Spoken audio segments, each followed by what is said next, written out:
Sheila K. is a novelist and poet. Many of her novels were set in the borderlands of Sussex and Kent in the English region of the ballad became a bestseller. This story is about a peasant woman who finds a desperate young man at her doorstep, pleading of her to give him protection from the police. He has been poaching on the nearby estate and in panic had killed the game. Mrs. Addis. In northeast Sussex, Sussex is a place in London, UK, United Kingdom, if anyone doesn't know. So basically, this is an English writer. So, of course, her stories will revolve around places in the Europe or United Kingdom. Now, northeast of Sussex is where we are actually looking at. In northeast Sussex, a great tongue of land runs. Tongue of land, it's a long stretch of land. Okay, so from Sussex, there's a big piece of land that reaches right into this place called Kent. It is a land of woods, the old hammer woods. Hammer refers to the very olden times where you used to get iron, timber, water. So it was a very, very old forest of the Sussex iron industry, and among the woods gleam the hammer ponds. Hammer ponds are little ponds in the forest.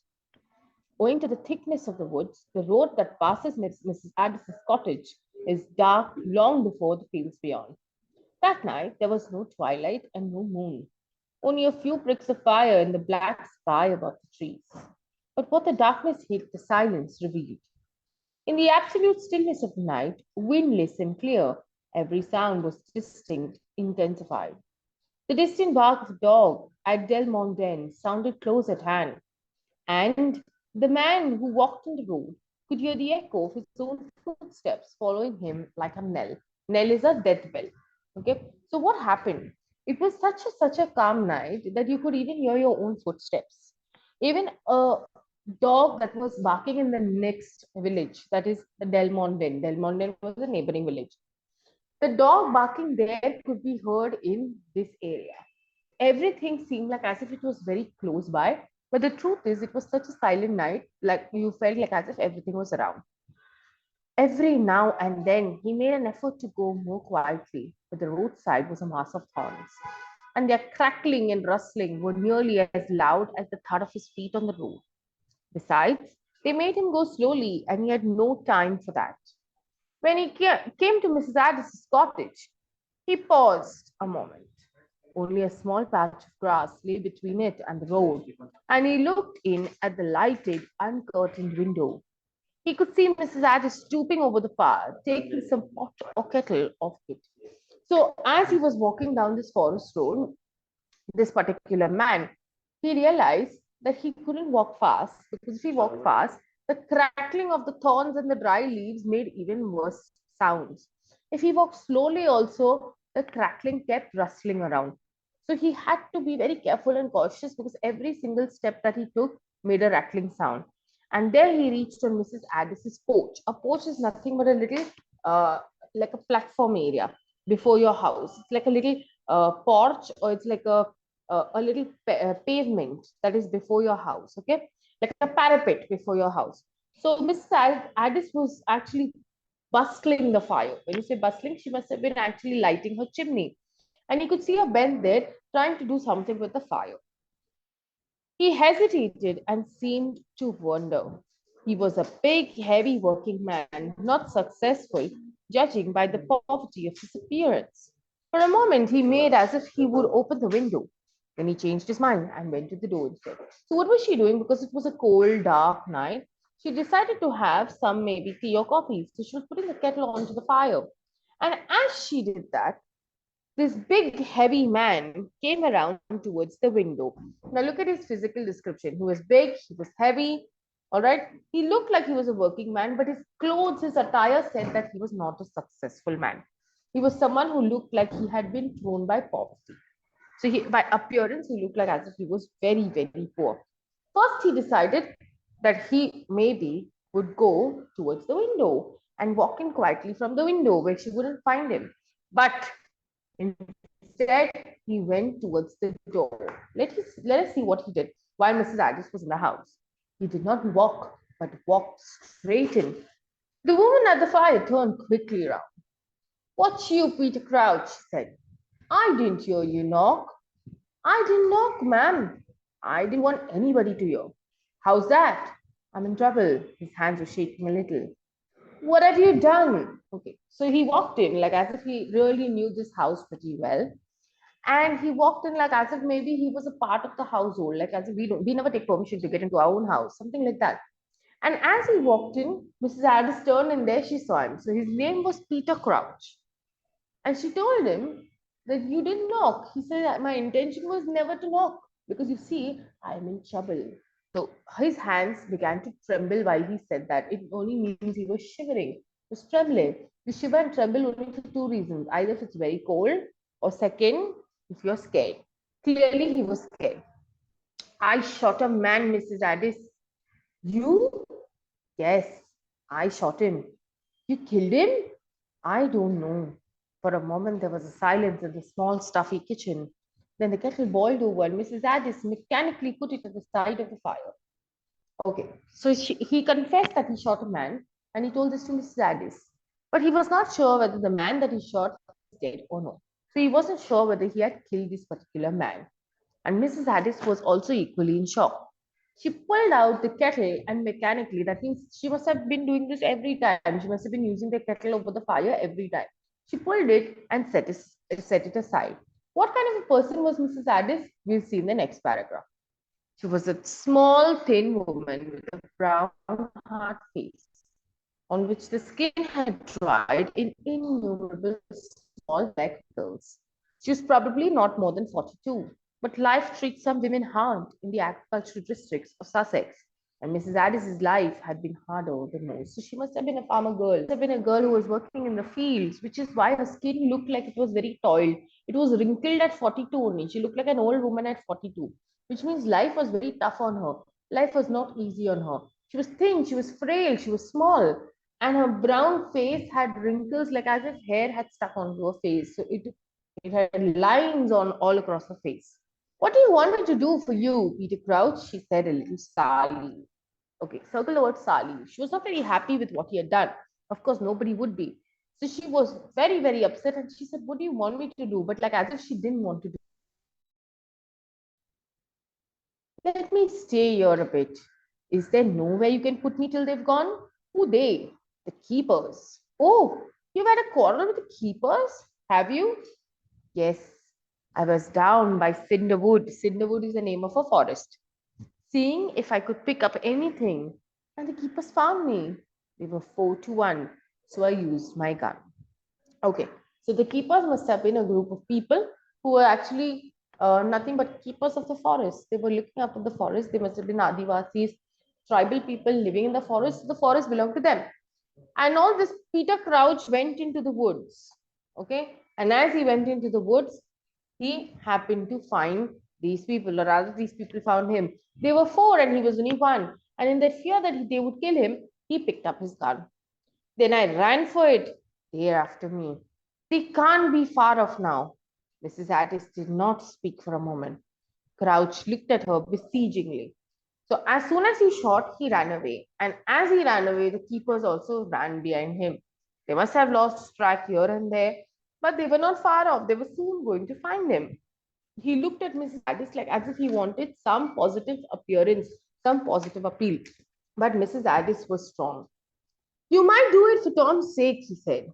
You haven't been an over good friend to Tom, snapped Mrs. Addis. But Tom's been a very good friend to me. He would want you to stand by me tonight. Well, I won't say he wouldn't, for Tom always thought of me when he deserved. Maybe this lady come home tonight. Then we can hear what he says about it. Okay, so Tom was a family member, and more than Mrs. Addis, Peter Crouch was Tom's friend. So he blackmails her and he says emotionally, he tells her, it's not for anyone, just do it for Tom's sake. Mrs. Addis reminds him that he was never a good friend to Tom. In fact, when Tom wanted him, he never stood by him. So why should he stand by? Why should she stand today by Peter Crouch? Anyway, she remembered one thing, that Tom always wanted the best of people, wanted the best for every person. So she decided to keep him by till Tom came back. And only when Tom would make his decision would she let him go. He'll be up at work for an hour yet, and the coast will be clear by then. I can get away out of the country. Where you go? I don't know. There is time to think of that. Well, you can think of it in here, she said dryly, opening a door which led from the kitchen into the small shed at the back of the cottage. They'll never guess you're here, especially if I tell them I haven't seen you tonight. So he decided to leave the country. Okay, not necessarily the United Kingdom, the country of Sussex. He decided to leave. So she asked him, well, even if you're going to run away and if you're going to leave the country, where are you going to go? He says, well, on my way, I'll think where I'm supposed to run, but for now, can I hide? She opens a back door and there's a little shed. A shed is nothing but a small protective area where you keep your cattle or your local animals or your pets. So there was this little shed at the back door of the kitchen. She opens it and she lets him sit there. And she says she will never tell the keepers that you are around. She would never tell them that Peter Crouch was hiding behind in the kitchen. You're a good woman, Mrs. Addis. I know I'm not worth your standing by me, but maybe I'd have been different if I'd a mother like Tom's. All right. So here clearly you get to know the relationship between Mrs. Addis and Tom. Mrs. Addis was Tom's mother. All right. What does he tell her? He says that you're a very good woman. That means if I had a mother like Tom's mother, like you, I would never ever be in such a soup. I would never ever be in such a bad condition. She did not speak but shut the door, and he was in darkness save for a small ray of light that came through one of the cracks. But this light he could see her moving to and fro, preparing Tom's supper. In another hour, Tom would be home from Ironlat Farm, where he worked every day. Peter Crouch trusted Tom to help him, for they had been friends when they were together to the national school at Lamberhurst, and since then the friendship had not been broken by their very different characters and careers. So, as Mrs. Addis locked him into the shed, she decided to go and prepare her supper, prepare dinner for her son, because her son was going to come back. He was working at Iron Latch Farm, he was a farmer boy too. And as she was cooking for her, you had Peter Crouch watching through one crack where there was a ray of light, watching, looking at Mrs. Addis. Now, what was Peter Crouch's relationship to Tom? They were best friends. They were such thick pals that they went to school, national school at Lamberhurst. They went to school and they were such different people. They chose different careers also. But despite all that, something kept them together. It was like opposites attract. So they were very close to each other. Peter Crouch huddled down upon the sacks that filled one corner of the shed. A delicious smell of cooking began to come through from the kitchen, and he hoped Mrs. Addis would not deny him a share of the supper when Tom came home. But he was very hungry, and he had a long way to go. He had fallen into a kind of helpless doze when he was roused by the sound of footsteps on the road. So he huddled. Huddle is nothing but to shrink yourself, to coerce yourself because it must have been cold and it must have been a place where he could lie down because there were sacks. Sacks are nothing but jute bags all around, filled. So he coerced himself into the corner. And while he was sitting there, he could get the aroma of the food that Mrs. Addis was preparing. It was such lovely food that he wished he got one meal from her because he was so hungry. And if he had to run away from the country, he had such a long way to go. He almost dozed off to sleep when suddenly he heard some footsteps. Let's see who they were. For a moment, his poor heart nearly choked him with its beating. They were the keepers. They had guessed where he was with Mrs. Addis, his old friend's mother. He had been a fool to come to the cottage, nearly losing his health.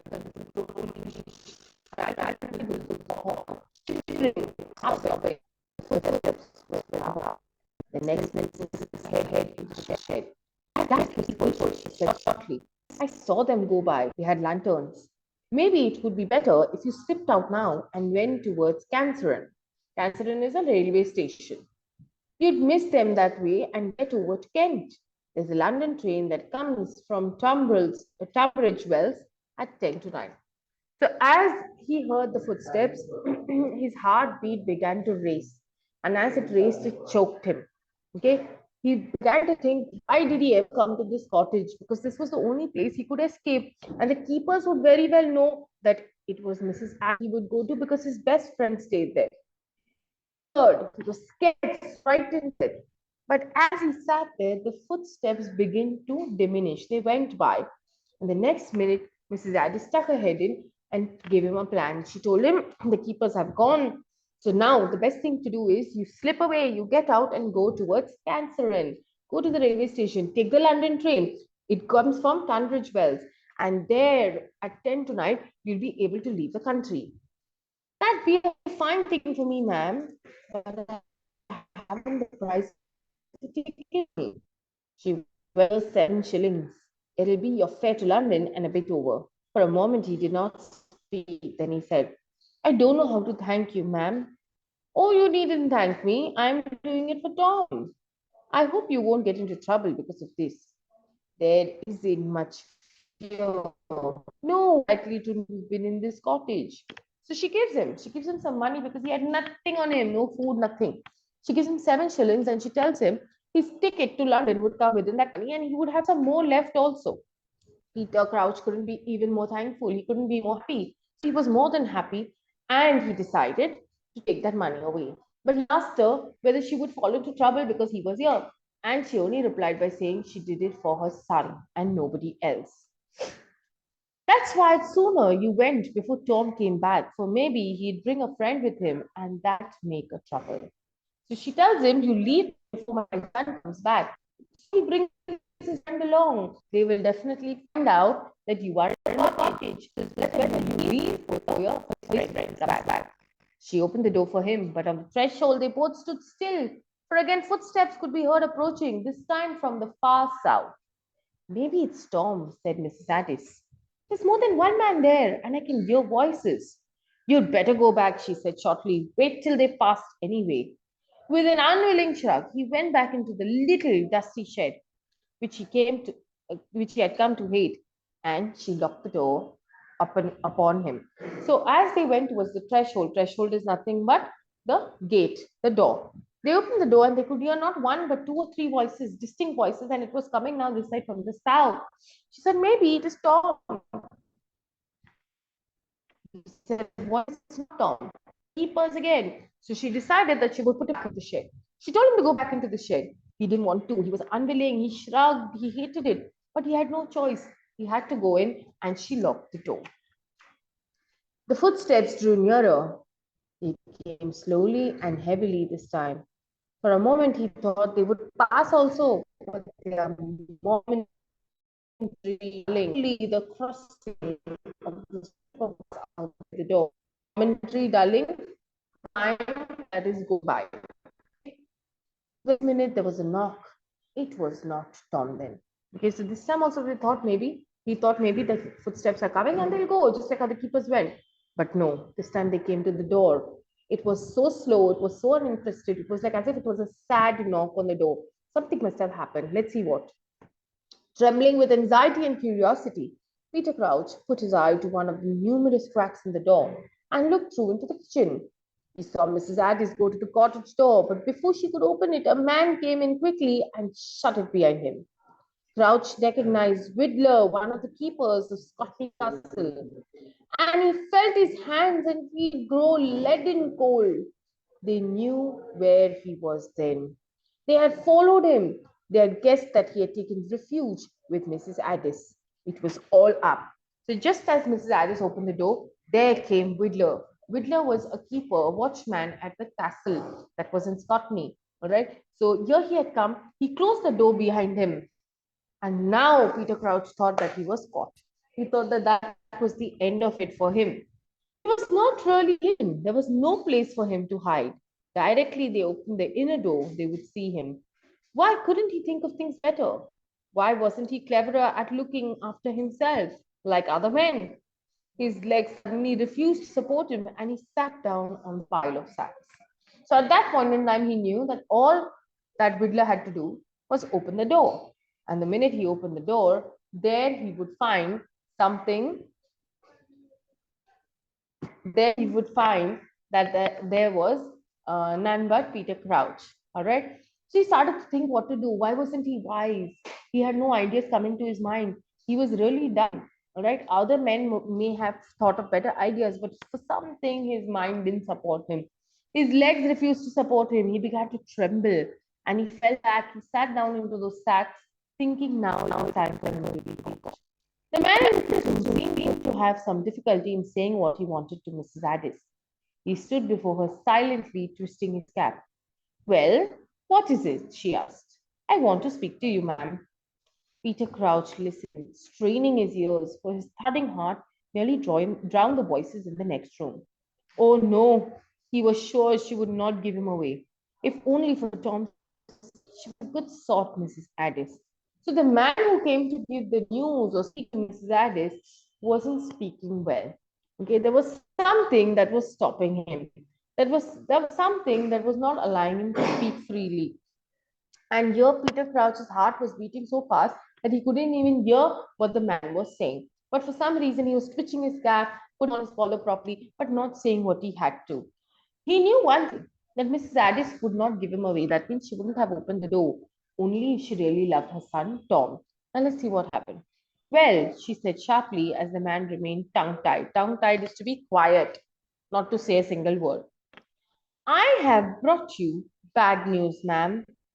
Her expression changed. Okay, so here, maybe he was here to catch him.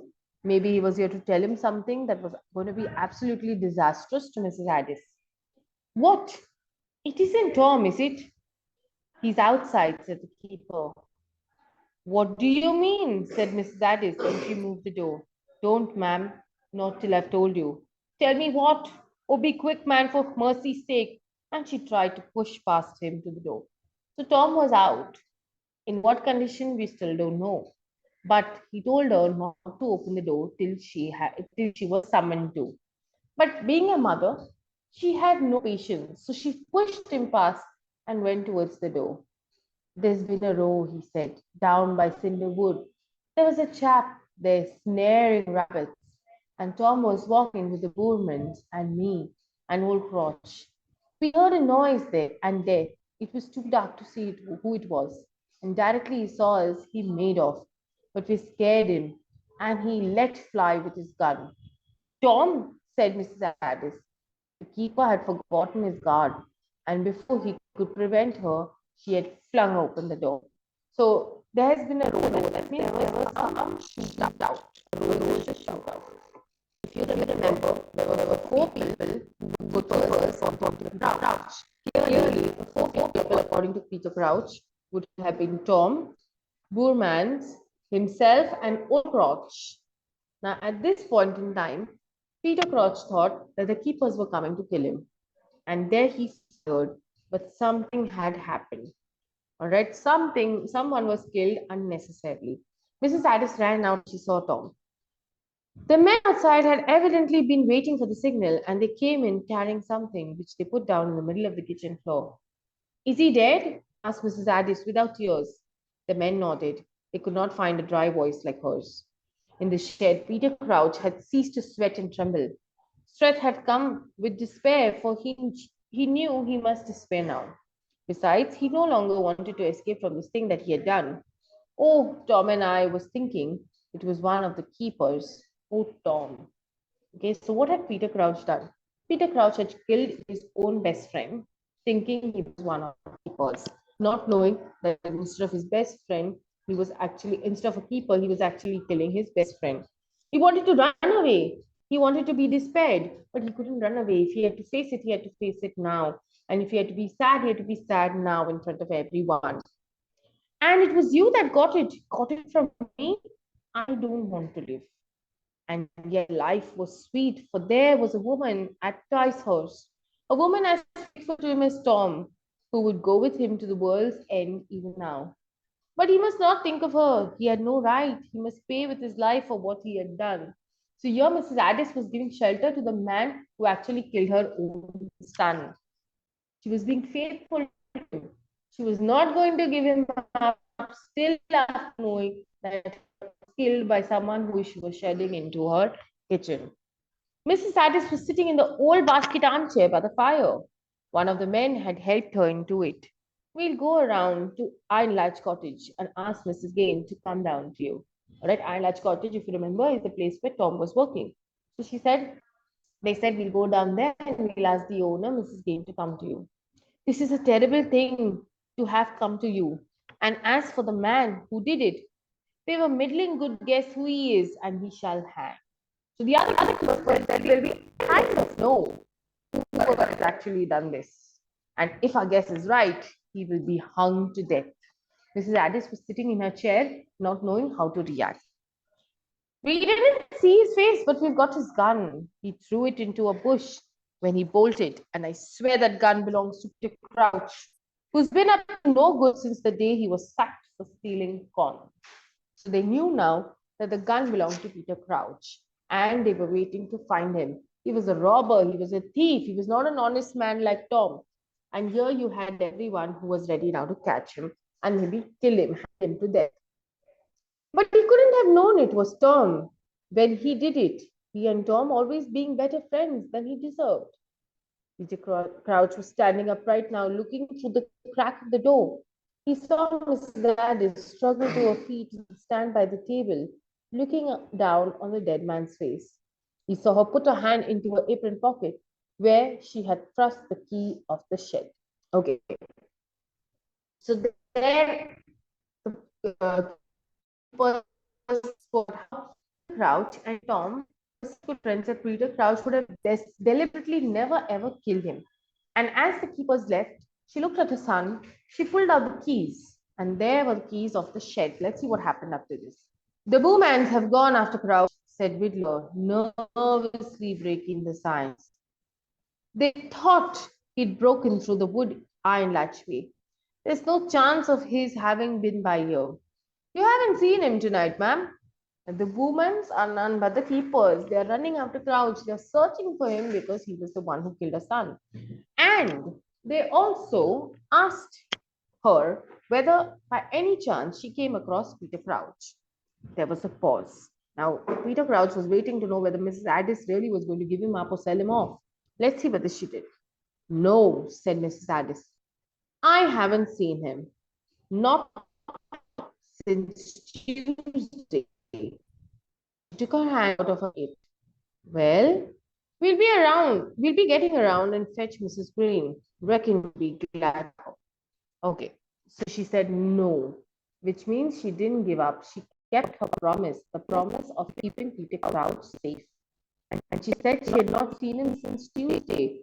And as her hand was in her pocket, ready to remove the keys from the apron, she pulled her hand out without taking the keys, which means she was not going to open the door. Well, the keeper said that all they had to do now is to go and fetch Mrs. Gain, and she would be very happy to meet her. Mrs. Addis nodded. Will you carry him in there first? And she pointed to the bedroom door. The men picked up the stretcher and carried it into the next room. Then silently, each wrung the mother by the hand and went away. Wrung is an affectionate hug. Each one gave her an affectionate hug of condolence, of sympathy. She waited until they had shut the door. Then she came towards the shed. So all of them had left, and now it was time for finally Crouch to face her. Crouch once more fell a shivering. This time he was not shivering with fright, shivering with guilt. He couldn't bear it. No, he'd rather be hanged than face Mrs. Addis. He heard the key turn in the lock and he nearly screamed. Okay, so as the shed opened, he screamed out of fear, fear of how he was going to face Mrs. Addis, fear of being absolutely guilty of something that he had done, killing the woman's son who was giving him shelter. But she did not come in. She merely unlocked the door, then crossed the kitchen with a heavy, dragging footstep and shut herself in the room where Tom was. Peter Crouch knew what he must do, the only thing she wanted him to do, the only thing he could possibly do. He opened the door and silently went out. All right. So as she opened the shed, she walked away without looking at his face, went into her son's room where his dead body lay, and at that given point in time, Peter Crouch knew he didn't happy to see her, knew that she wasn't ready to see him, and that's when she left immediately. All right, have you understood this story? If yes, I need to see a thumbs up. All of you. There are three main characters: Tom, Mrs. Addis, and Peter Crouch. Have we understood? Yes, Parth, thank you. What about the rest?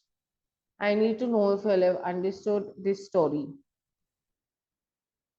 The rest, I cannot see anything, my dear children. Have we understood this story? Let us go on to page 51. I want you to do question 1, A1. Okay. First one, second one, third one, and fourth one. Okay. 1, 2, 3, and 4. Please start doing it now. I'm giving you approximately 10 minutes to finish it.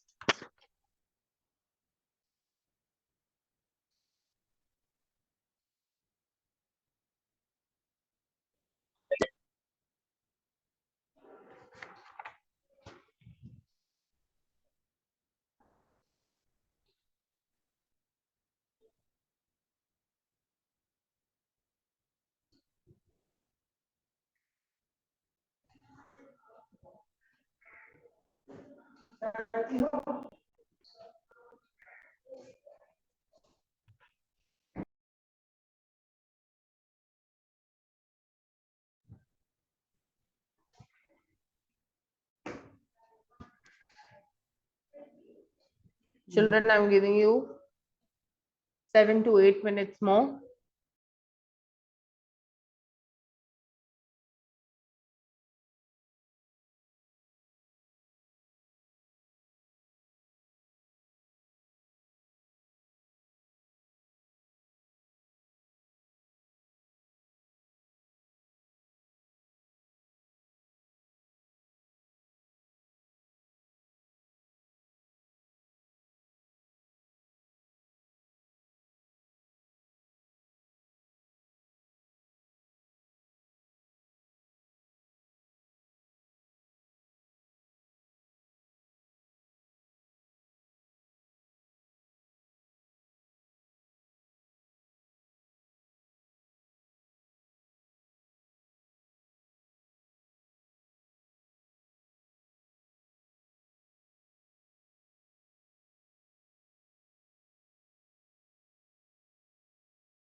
I'm giving you all 5 minutes more.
3 minutes more, children.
I'm giving you all 2 minutes more.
All right.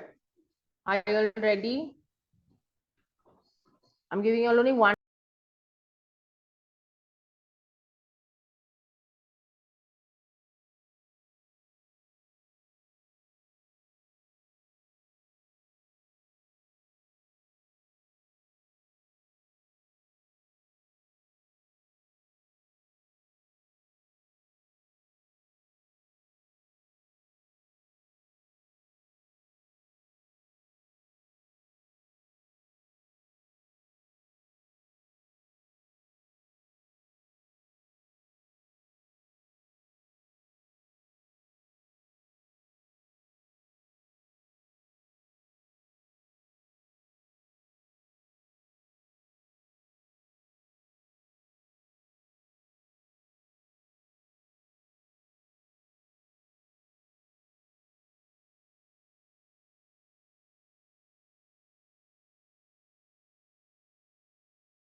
All right. I'm just going to discuss the answers with you in brief. See whether you've got it right. Okay. Atmosphere in the woods when Peter Crouch was heading towards Mrs. Addis's house. It's on the first side of the page. Okay. There was silence, stillness, windless and clear. Every sound was distinct, intensified. Everything sounded close at hand. And there was the echo of your own footsteps. So many points, you could write any three. Uh, Peter Crouch didn't knock before entering Mrs. Addis's house. Again, on the first page only it is. Because he changed his mind. He wanted to go through the door instead. He walked straight in. That's it. Uh, Find reasons that force Peter to shoot down a person. Okay, why did he shoot a person? It's again on page 45. There were keepers, they had come down by Cinder Wood. They were seeing if they could pick up anything. And since there were only 4 against 1, he used his gun. Mrs. Addis didn't hand over Peter Crouch to the keepers because one, mean she did it for Tom. Two, she had lost a son and she had nothing more to lose. So one, she did for Tom. Two, she lost a son and she had nothing more to lose. Three, she had promised Peter Crouch that she would keep him safe and she lived up to her promise. Okay, so that should be your answers. I want you to go to A2. The writer has used a phrase, thudding heart, which means pounding or beating of heart. Do you know thud is an onomatopoeic word? Onomatopoeic is onomatopoeia, which means a heavy sound object into the ground. Discuss with and makes that you find in the text. So let's look at 3 words. I'm giving you 2 minutes, children. Check if you can find 3 words.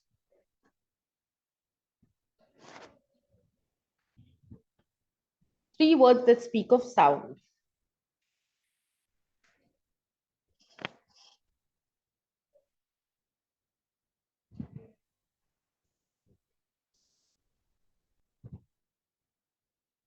I'm giving you 2 words. 2 minutes. Very simple. It's on page 44 itself. 2 words are there on page 44.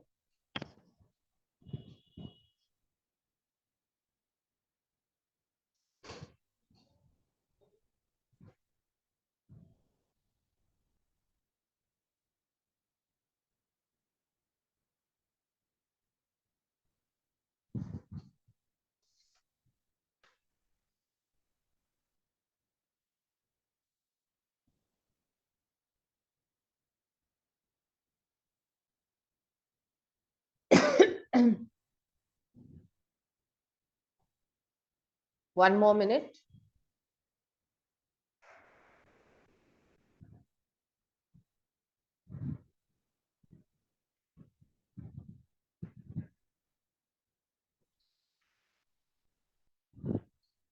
So yes, the 3 words besides the word thud that you can find in the passage is echo, crackling, rustling. Okay, echo, crackling, rustling. These are all sounds and they speak of onomatopoeia. That's a figure of speech, onomatopoeia. All right, children, I'll see you all next week. I want you to read the story as your homework. And next week we'll come about, maybe we'll try and do a rapid a drama section. All right, take care and have a nice day. Bye-bye.